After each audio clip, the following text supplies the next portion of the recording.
यहाँ कति राम्रो राम्रो लिलीहरू छ क्या, हेर्नु है म एकचोटि देखाउँछु। सब कति राम्रो लिलीहरू हेर्नु त।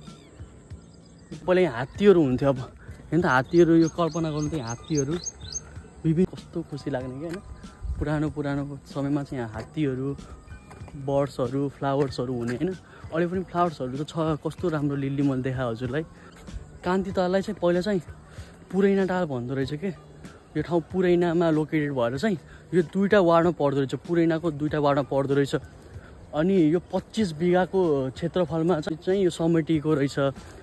एउटा वार्डमा चाहिँ 17 बिघा पर्दो रहेछ, अर्को वार्डमा चाहिँ बाँकीको 8 बिघा पर्दो रहेछ।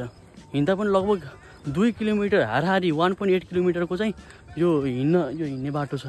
मान्छेहरूले चाहिँ यसलाई पहिला चाहिँ इरिगेसनको युज गर्थ्यो यो तलाउ चाहिँ। अनि यहाँ माछा पालनहरू पनि हुन्थ्यो।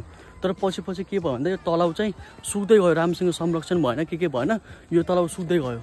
अनि त्यसपछि फेरि नेपाल सरकारले चाहिँ एउटा प्रोजेक्ट ल्याएर चाहिँ अब 10 करोडको लगानीमा अनि यसलाई चाहिँ यो ताललाई संरक्षण गर्नुपर्छ भनेर 10 करोडको प्रोजेक्ट ल्यायो भने त्यो राम्रो हो नि त।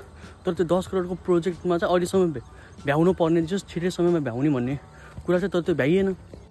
अनि यहाँ चाहिँ अब बिचमा चाहिँ यो तलाउमा चाहिँ अब बोटिङहरू गर्ने पनि फेसिलिटीहरू निकाल्ने भनेको। तर बोटिङ गर्दाखेरि चाहिँ यो पक्षीहरूलाई गाह्रो हुने, बर्ड्सहरूलाई गाह्रो हुने, अनि यो फ्लावर्सहरू पनि मर्ने। त्यो कारणले चाहिँ अनि अब बोटिङहरू अलि नगर्ने भनेर गर्न दिनुभएको छैन होइन। कान्ति तलाउ हो यो, एकदम राम्रो छ, एकदम राम्रो छ। म आज फर्स्ट टाइम आएको यहाँनिर रनिङ गर्नुको लागि, अरू बेला त आइरहन्थेँ। अनि हजुरको लागि एउटा भिडियो बनाइदिएको सबैले इन्फर्मेटिभ होस् भनेर।